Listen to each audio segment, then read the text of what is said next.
یہ جہالت کی بنیاد پر ہے. ابھی جیسے کہ میں نے بتایا کہ اگر اس طرح سے شدید مشقت ہے تو روزہ توڑنا یہ افضل ہے. تو ہماری شریعت میں جس طرح سے کبھی کبھی کوئی کام کرنا عبادت ہے, کبھی کبھی اسی کام کو چھوڑنا عبادت ہے, تو اس کو سنت ترکیہ کہتے ہیں. تو کسی کام کو چھوڑنا بھی عبادت ہوتی ہے کبھی.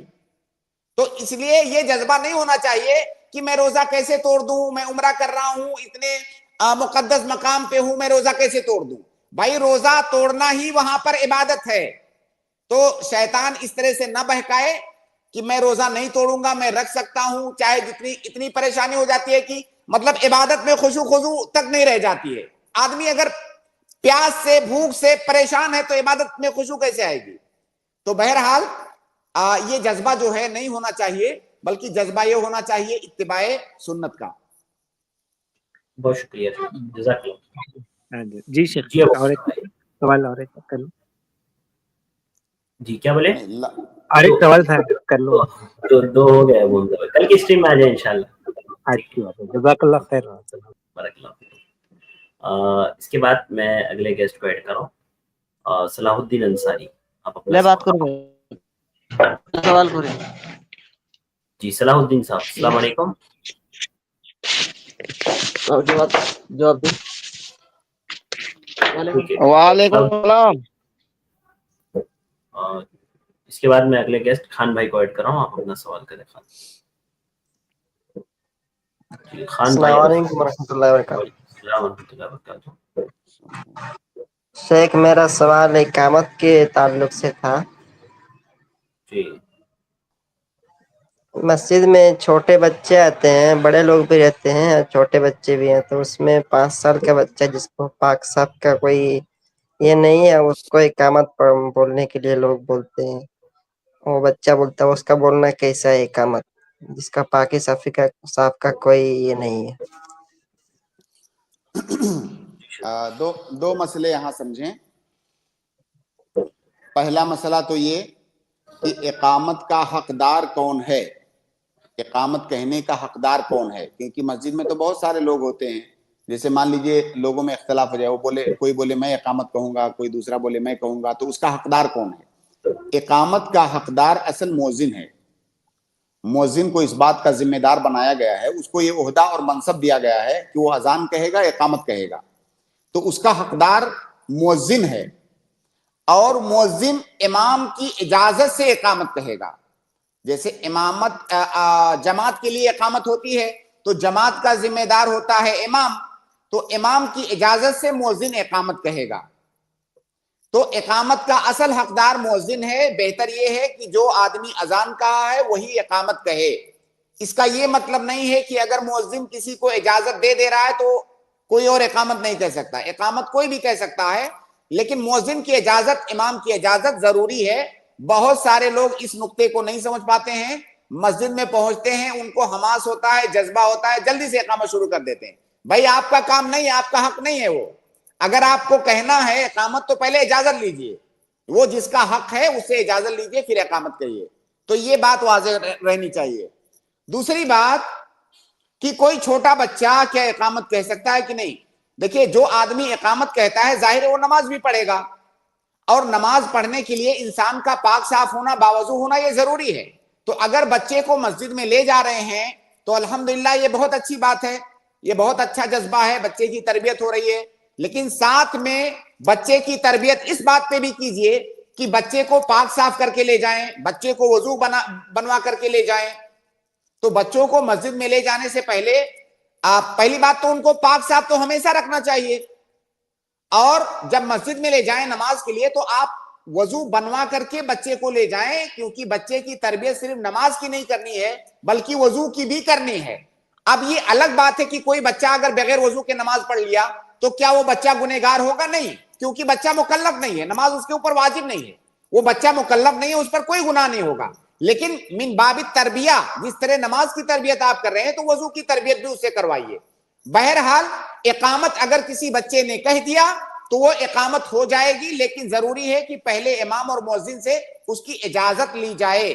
تو اقامت کے لیے وضو شرط نہیں ہے, وضو شرط ہے نماز کے لیے. بہت شکریہ شیخ. جی خان بھائی. جزاک اللہ خیر. السلام بارک اللہ. اس کے بعد میں محمد عالم کو ایڈ کر رہا ہوں. آپ اپنا سوال کریں محمد عالم. السلام علیکم. وعلیکم السلام ورحمۃ اللہ وبرکاتہ. یہ کچھ لوگ رینٹ پہ رہتے ہیں, جی تو رینٹ کا ایک سسٹم یہ ہے کہ وہ مکان کا قریب پورے مطلب سال کے لیے وہ ایک ساتھ دے دیتے ہیں پیسے, جیسے 4-5 لاکھ روپے دے دیے, اور ٹھیک پھر ہے. اس کو پورے سال مطلب رینٹ نہیں دینا پڑتا ہے, اور جب بھی مطلب وہ پھر چھوڑے گا مکان کو تو وہ پیسے اس کو واپس مل جاتے ہیں جتنے بھی اس کو دیے ہیں. تو جی شیخ, ہیوی ڈپازٹ کے یہ تعلق سے سوال ہے. تو یہ کیا کچھ یہ بھی کچھ انٹرسٹ کا پارٹ کہہ سکتے ہیں اس کو, یا کیا ہے یہ یہ جائز صحیح؟ نہیں ہے. یہ جائز نہیں ہے جس کو آپ رینٹ بول رہے ہیں.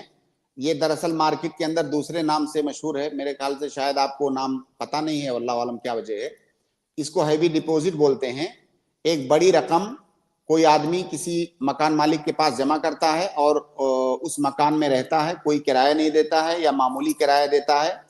پھر جب وہ مکان چھوڑنے لگتا ہے تو اس کو پوری رقم واپس مل جاتی ہے. یہ دراصل قرض ہے.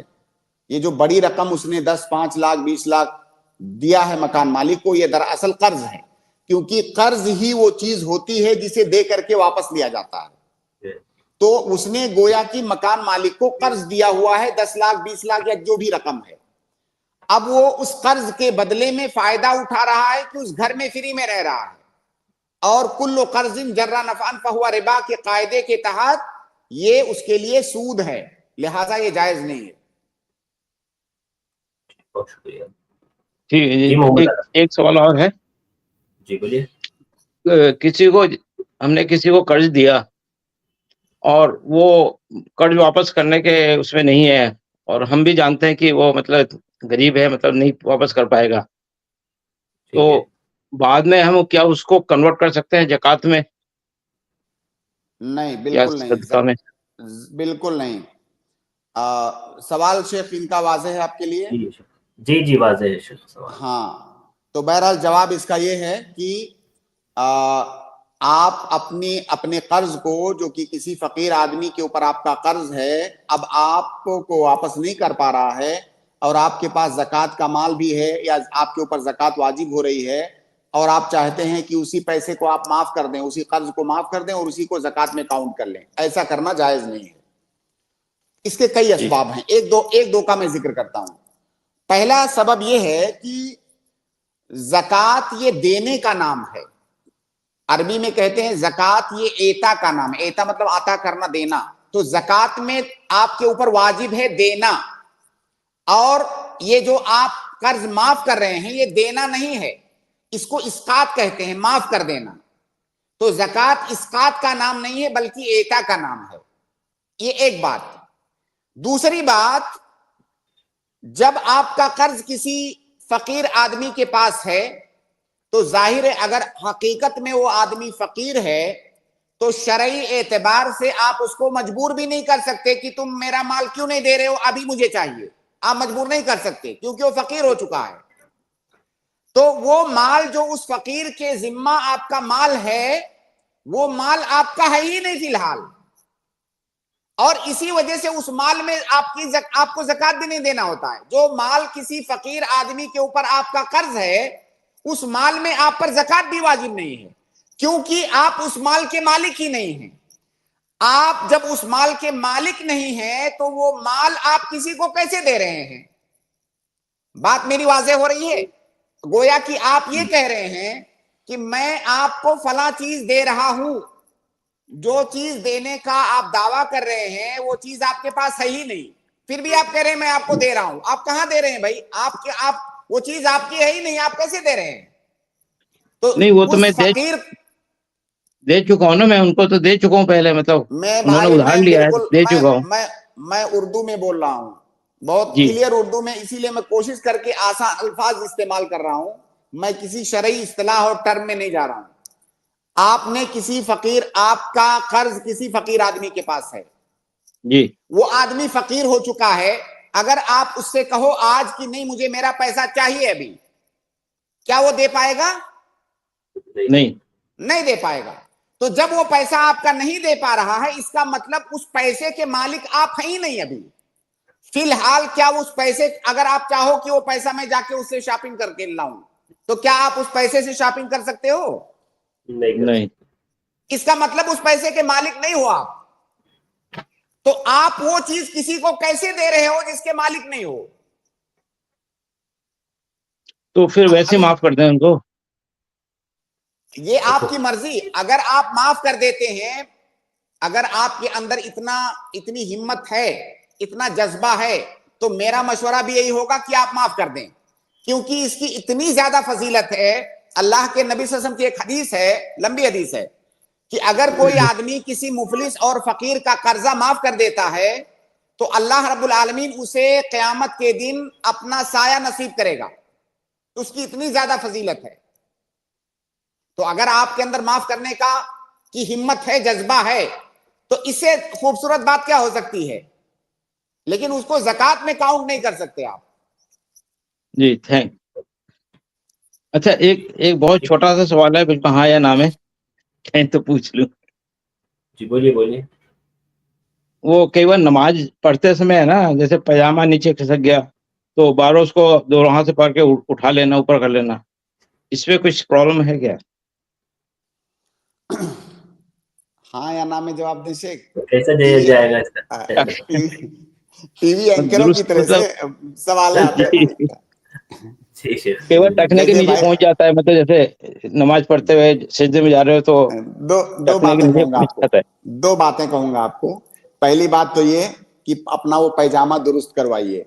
اگر مطلب اس کی لاسٹک ڈھیلی ہے تو اس کو صحیح کروائیے, تاکہ وہ نیچے کیوں سرکے. آپ کو نماز میں ایسی کوئی بھی چیز نہ ہو جو آپ کو ڈسٹرب کرے. اگر آپ کا پیجامہ بار بار سرک رہا ہے تو اس کا مطلب نماز میں آپ کو ڈسٹرب ہوگا. تو ڈسٹربنس والی چیز آپ کیوں پہنے بھائی؟ آپ اپنا وہ پیجامہ درست کروائیے, ایک بات. دوسری بات یہ کہ پیجامے کا ٹخنے سے نیچے ہونے کا نماز کی صحت سے کوئی تعلق نہیں ہے. یہ الگ حکم ہے کہ آپ کا پیجامہ یا پینٹ یا کپڑا ٹخنے سے نیچے نہیں ہونا چاہیے. بہت بڑا گناہ کا کام ہے اور بہت سخت وعید آئی ہے. اور یہ وعید ایسا نہیں کہ نماز کے لیے ہے کہ نماز کے اندر نہیں ہونا چاہیے, نماز کے باہر ہو سکتا ہے. نہ تو نماز کے اندر ہونا چاہیے, نہ نماز کے باہر ہونا چاہیے. لیکن اس کا نماز کی صحت سے کوئی تعلق نہیں ہے. یہ بہت بڑی غلط فہمی, جہالت کی بنیاد پر پائی جاتی ہے بہت سارے لوگوں میں. جب نماز پڑھنے آئیں گے تو پینٹ موڑنے لگیں گے جلدی جلدی. ارے بھائی, باہر تھے تو کیا مسلمان نہیں تھے؟ باہر تھے تو کیا آپ کو حدیث نہیں معلوم تھی کہ ایسے آدمیوں کے لیے اتنی سخت وعید ہے؟ اللہ کے نبی صلی اللہ علیہ وسلم کی کیا حدیث ہے؟ ثلاثۃ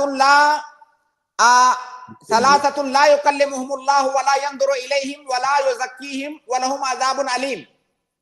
3 طرح کے لوگ ایسے ہیں جن کی 4 سزا بتائی گئی ہے. اللہ تعالیٰ ان سے بات نہیں کرے گا, اللہ تعالیٰ ان کی طرف نظر رحمت نہیں کرے گا, اللہ ان کا تزکیہ نہیں کرے گا, اور ان کے لیے دردناک عذاب ہے. یہ 4 طرح کی سزا ہے. اور انہی تین لوگوں میں سے ایک وہ آدمی ہے جو اپنا پیجامہ یا پینٹ ٹخنے سے نیچے رکھتا ہے. تو یہ ایسا نہیں کہ نماز کے لیے ہے, یہ نماز کے اندر ہو چاہے باہر ہو, ہمیشہ کے لیے ہے. تو یہ آپ کو باہر بھی اگر ہیں تو آپ کو اوپر رکھنا چاہیے, نماز میں بھی ہے تب بھی اوپر رہنا چاہیے. تو اس کا تعلق نماز سے نہیں ہے. تو آپ یہ مت سوچیں کہ آپ نے جب نماز میں آئے اور اپنے پینٹ کو فولڈ کر لیا تو آپ دینداروں میں شامل ہو گئے. نہیں, اس سے اس کا جو گناہ. سنیے, مطلب میں صرف آپ کے سوال کا جواب نہیں دے رہا ہوں, آپ سن لیجئے تھوڑا نا. تو بہرحال آپ پہلا کام یہ کیجئے کہ اپنا وہ پینٹ یا پیجامہ درست کیجئے کہ ٹخنے سے نیچے وہ جائے نہ. دوسری بات کہ اس کا نماز کی صحت سے کوئی تعلق نہیں ہے. تیسری بات یہ کہ نماز کے اندر بغیر حاجت کے حرکت کرنا, اگر کم حرکت ہے تو مکروہ ہے, زیادہ حرکت ہے تو حرام ہے. اگر زیادہ حرکت ہے تو حرام ہے, کم حرکت ہے تو مکروہ ہے. ظاہر ہے آپ کی پینٹ بار بار نیچے سرکے گی تو آپ حرکت کرنا ہوگا کہ نہیں, اس کو بار بار اوپر لانا ہوگا.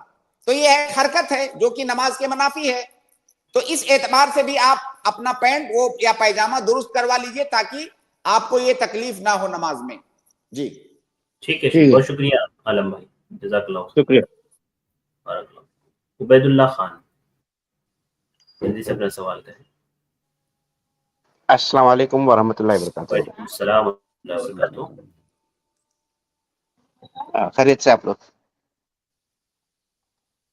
یہ میرا سوال یہ ہے کہ جی جی. لیڈیز جو ہے ایم ڈی کرتے دیکھیے ایم بی بی ایس کے بعد، تو کوئی اب جو ہے کارڈیولوجسٹ بن گئے، ہارٹ پیشنٹ بن گئے، تو جہاں پر غیر مرداں جو آتے تو وہ لوگ کا ٹریٹمنٹ کر سکتے ہیں کیا؟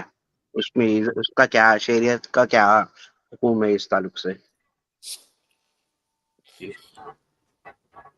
کوئی عورت کسی اجنبی مرد کا علاج ضرورت کی بنیاد پر کر سکتی ہے. ضرورت مطلب وہ عورت ایسے امراض کی ماہر ہے کہ اس کے ماہر مرد اطباء نہیں مل رہے ہیں، مطلب یہ مجبوری بن چکی ہے کہ وہی علاج کرے گی تبھی ہوگا، تو ایسی صورت میں وہ کر سکتی ہے. لیکن یہ مجبوری ہمارے یہاں نہیں ہے، یہ مجبوری ہمارے یہاں الحمدللہ نہیں ہے. اس لیے جو مرد حضرات ہیں مرد ڈاکٹروں کے پاس جائیں، جو عورتیں ہیں عورت ڈاکٹر کے پاس جائیں. ہاں اگر کوئی ایسی بیماری آ گئی کسی عورت کو کہ اس کا متخصص کوئی مرد عورت ڈاکٹر نہیں مل رہی ہے، تو اجنبی مردوں کے پاس بھی اضطراری حالت میں ضرورت کے وقت وہ جا سکتی ہے. ورنہ اصل یہی ہے کہ عورتیں عورتوں کے پاس علاج کروائیں، مرد مردوں کے پاس علاج کروائیں. مولانا جو کارپوریٹ ہاسپٹلس ہوتے ہیں جہاں پر جاب دیتے نا، تو وہاں پر ایسا وہ شرط نہیں رکھ سکتے کہ ہم صرف لیڈیز کا ٹریٹمنٹ کریں گے. تو اس صورت میں جیسا انڈیا میں تو آپ جانتے ہیں کہ آج کل کارپوریٹ ہاسپٹلس ہو گئے بڑے بڑے، تو وہاں پر جو پیشنٹ آیا اس کو ٹریٹمنٹ کرنا پڑتا ہے. تو اس صورت نہیں میں آپ کیا کوشش رائے دیں نہیں گے؟ اس عورت کو کوشش کرنا چاہیے. آپ نے جب ماشاءاللہ علم طب پڑھ لیا ہے تو آپ کے پاس بہت سارے راستے ہیں، آپ ایسے راستے تلاش کریں جہاں پر شریعت کے دائرے میں رہتے ہوئے انسانیت کی خدمت کر سکیں. ماشاءاللہ بہت شریف پیشہ ہے ڈاکٹری کا پیشہ. تھوڑی سی اگر انسان کوشش کرے تو اپنی شریعت پر بھی عمل کرتے ہوئے انسانیت کی وہ خدمت کر سکتی ہے وہ لیڈی. تو بہت سارے طریقے ہیں، آپ مجھ سے بہتر جانتے ہیں. جی اور ایک سوال ہے، میں پوچھ سکتا ہوں؟ جی جی پوچھ لیجیے. جی میں وہ نماز کے تعلق سے زید پٹیل کے ویڈیوز دیکھا تھا، میں زید پٹیل صاحب کے، تو جی اس جی میں زید پٹیل صاحب بتا رہے تھے کہ چوتھی رکعت میں جب ہم احتیاط میں بیٹھتے نا، تو حضور صلی اللہ علیہ وسلم جب الگ طریقے سے بیٹھتے تھے، جب دوسری رکعت میں بیٹھتے تھے تو وہ مطلب پیر کے اوپر بیٹھتے تھے. چوتھی رکعت کا طریقہ الگ ہوتا تھا، وہ پیر آگے کی طرف ہوتا ہے کچھ. تو میرا جی. سوال یہ ہے جب فجر کی نماز جب ہم پڑھ رہے ہیں تو اس میں 2 ہی رکعت ہوتے ہیں نا، تو جب ہم کس طرح سے بیٹھے؟ صحیح قول کے مطابق یہاں پہ چوتھی اور دوسری آپ کو نہیں دیکھنا ہے، آپ کو یہ دیکھنا ہے کہ وہ تشہد جس تشہد میں آپ کو سلام پھیرنا ہے اس میں بیٹھنے کا طریقہ الگ ہے، اور وہ تشہد جس میں سلام نہیں پھیرنا ہے اس میں بیٹھنے کا طریقہ الگ ہے. جس میں جی سلام پھیرنا ہے اس میں آپ کو تورک کرنا ہے، جس میں سلام نہیں پھیرنا ہے اس میں تورک نہیں کرنا ہے. تورک کا 3 طریقہ ہے، جی جس ویڈیو کا آپ حوالہ دے رہے ہیں شاید وہاں پہ وہ طریقہ بھی بتایا گیا ہوگا تورک کا. جی جی بتائے ہاں گا. ہاں جی شکریہ ٹھیک ہے. بہت بہت، جزاک اللہ خیر. بارک اللہ. اور اس کے بعد میں اگلے گیسٹ جو ہے اشان کو ایڈ کر رہا ہوں. اشان آپ اپنا سوال کریں. شاید جی حسن آپ اپنا سوال کریں. جی السلام فرمائیں. علیکم. وعلیکم السلام. ہیلو ہاں ہیلو جی بولیے. سر میں پوچھنا چاہ رہا ہوں کہ میں دکاندار ہوں. میں نے بولا اللہ نبی کے سپرت، یعنی کہ نبی کے سپرت، اس میں کوئی مسئلہ ہے؟ بہت بڑا مسئلہ ہے اس میں، یہ شرک ہے، یہ شرک ہے، کھلا شرک ہے. نبی کے سپرد کیسے کریں گے؟ جی نبی صلی اللہ علیہ وسلم کی وفات ہو چکی ہے، وہ عالم برزخ میں ہیں، اس دنیا میں نہیں ہے. کیا نبی آپ کے سامنے ہے جو آپ ان کے سپرد کر رہے ہیں؟ اللہ کے سپرد کیا جاتا ہے، اپنے معاملات کو، اپنے آپ کو، اپنی چیزوں کو اللہ کے سپرد کیا جاتا ہے. تو یہ اللہ تعالیٰ کی خوبی اور اس کی خاصیت ہے کہ بندہ اپنے آپ کو اللہ کے حوالے کرتا ہے، نبی کے حوالے نہیں. یہ معبود کی خاصیت ہے، اللہ کے نبی سے سب معبود نہیں ہے. جی بہت شکریہ شیخ، جزاک اللہ خیر. احسن بھائی.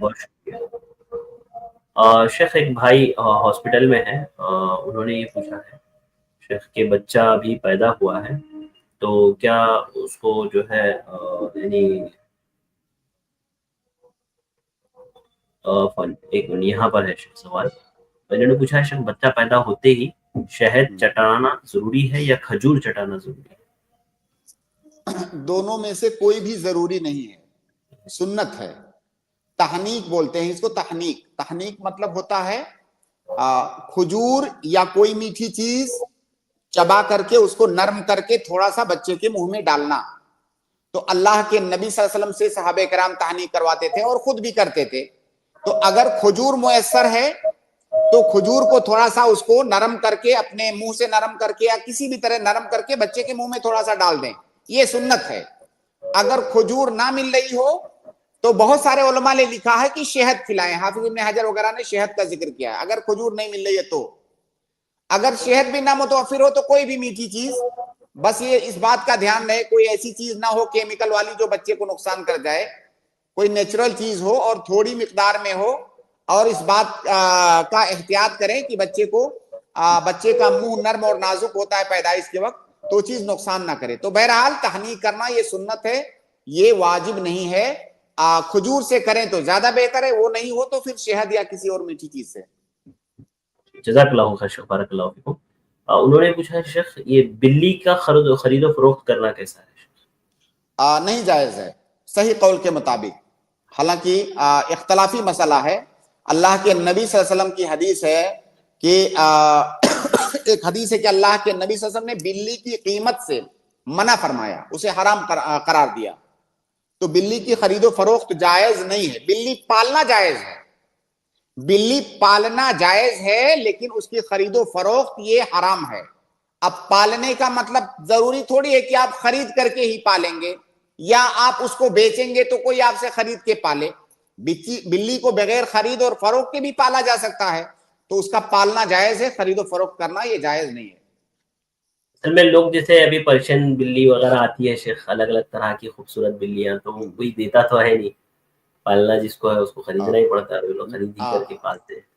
اگر دیکھیے شیخ، بعض علماء نے غالباً ابن حزم وغیرہ نے اس بات کو ذکر کیا ہے محلہ میں، کتے اور بلی دونوں کے مسئلے میں، کہ اگر آپ کو نہیں مل رہی ہے فری میں، آپ فری میں لے کر کے نہیں پال سکتے، تو آپ کے لیے خریدنا جائز ہوگا، لیکن جو بیچ رہا ہے اس کے لیے بیچنا جائز نہیں ہوگا۔ لیکن میں کہتا ہوں کہ بلی پالنا یہ آپ کی ضرورت نہیں ہے، بلی شوق میں پالتے ہیں لوگ، کوئی ایسی ہاں کبھی کبھی ضرورت ہو سکتی ہے۔ مان لیجئے کوئی آدمی ایسا ہے گاؤں دیہات میں، اس کے گھر میں چوہے بہت ہیں، وہ چاہتا ہے کہ میں بلی پالوں گا تو چوہوں کا صفایا کرے گی، یہ اب اس کی کہہ سکتے ہیں اس کی حاجت ہے۔ لیکن عام طور سے تو لوگ شوق کے لیے پالتے ہیں، تو شوق کے لیے آپ ایک ایسا کام کرنے کیوں جا رہے ہیں جو کہ حرام ہے؟ تو بہتر یہ ہے کہ آپ خرید کر کے نہ پالیں بلی، آپ ایسے ہی۔ اور جب اگر سارے مسلمان جیسے یہ تہیا کر لیں کہ ہم بلی بیچیں گے نہیں، ہم بیچیں گے نہیں، تو پھر کوئی بیچنے والا نہیں ہوگا، کسی کو خریدنا نہیں ہوگا۔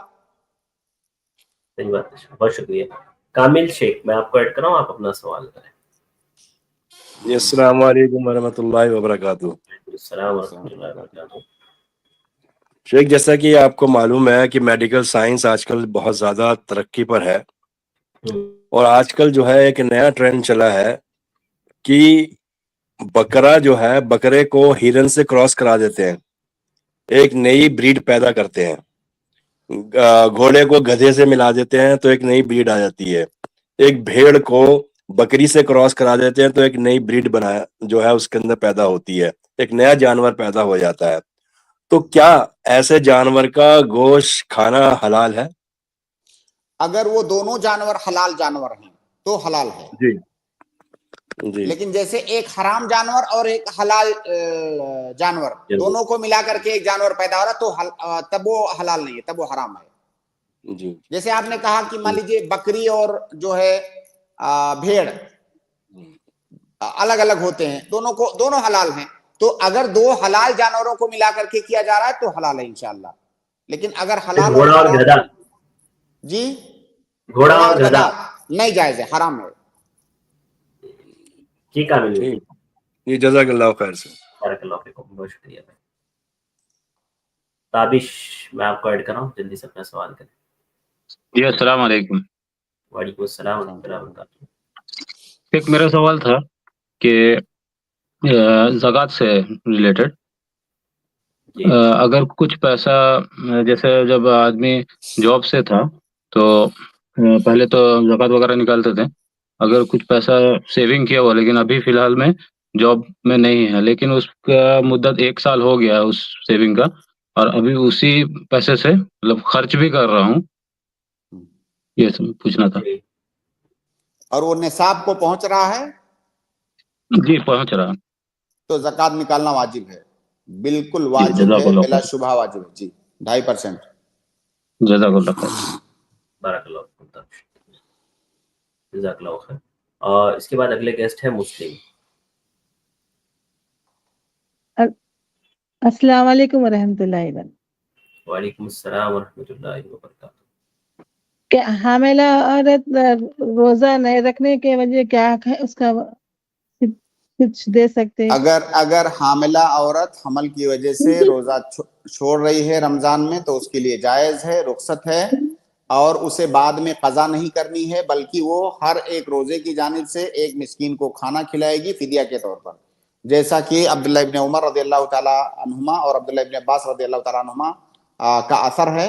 عبداللہ ابن عمر رضی اللہ تعالیٰ عنہما کی ایک بیٹی تھی جو حمل سے تھی, تو انہوں نے ان کو روزہ توڑنے کے لیے کہا رمضان میں, اور کہا کہ ہر روزے کی جانب سے ایک مسکین کو کھانا کھلانا. تو حمل والی عورت رمضان میں روزے اگر توڑ رہی ہے تو وہ فدیہ دے گی, نہ کہ قضا کرے گی. بہت شکریہ. جی سسٹر, جواب مل گیا آپ کو؟ ہاں. السلام علیکم, جزاک اللہ خیر. بارک اللہ.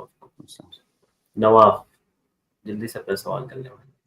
السلام علیکم شیخ. وعلیکم السلام. شیخ میرا سوال یہ ہے کہ جب ہمارے یہاں پر کسی کا انتقال ہو جاتا ہے تو اس میت کو غسل دینے کے بعد اس کے ماتھے اور سینے پر ایک طرح کا لیپ ہوتا ہے, یعنی ایک خوشبو والا لیپ ہوتا ہے, تو اس کے ماتھے اور سینے پہ لگاتے ہیں اور ماتھے پر کلمہ لکھتے ہیں, اور اس کا جنازہ اٹھانے سے پہلے سورہ ملک کی تلاوت کرتے ہیں, تو یہ کہاں تک ثابت ہے شیخ؟ میت کے جسم پر خوشبو لگانا یہ ثابت ہے, اس کے جسم پر لگانا, اس کے کفن پر لگانا, یہ لگانا چاہیے. باقی 2 باتیں آپ نے جو ذکر کی کہ ماتھے پر کلمہ لکھتے ہیں اور اٹھانے سے پہلے سورہ ملک کی تلاوت کرتے ہیں, یہ بالکل بدعت ہے, اس کا کوئی ثبوت نہیں ہے. تو خوشبو لگانا چاہیے, لیکن کلمہ لکھنا اور سورہ ملک یا کسی خاص سورت کی تلاوت کرنا یہ ثابت نہیں ہے, یہ بدعت ہے. شیخ وہ جو لیپ ہوتا ہے وہ ایک کریم ٹائپ میں ہوتا ہے شیخ, اور وہ خوشبو دیکھیے, خوشبو 10 طرح کی ہو سکتی ہے, اسی لیے ہم نے مطلقاً خوشبو کہا. جو ہے اس میں کوئی لیپ ہو سکتا ہے, یا کوئی عطر کی شکل میں کوئی خوشبو ہو سکتی ہے, مختلف طرح کی خوشبو ہوتی ہے, المہم خوشبو ہونا چاہیے.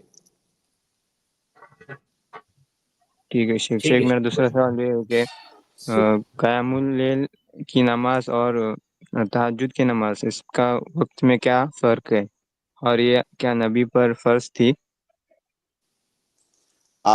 ابھی میں نے شروع میں جواب دیا کسی سوال کا جواب دیتے ہوئے کہ دونوں ایک ہی نماز ہے, کوئی فرق نہیں ہے دونوں میں. آپ فجر کے عشاء کی نماز پڑھنے کے بعد اس کا وقت شروع ہوتا ہے, طلوع فجر تک رہتا ہے, عشاء کے بعد طلوع فجر تک رہتا ہے, اور اللہ کے نبی صلی اللہ علیہ وسلم پر یہ واجب تھی. ٹھیک ہے شیخ, جزاک اللہ خیر. بہت شکریہ شیخ وقت دینے کے لیے, چونکہ وقت ہمارا ہو گیا ہے تو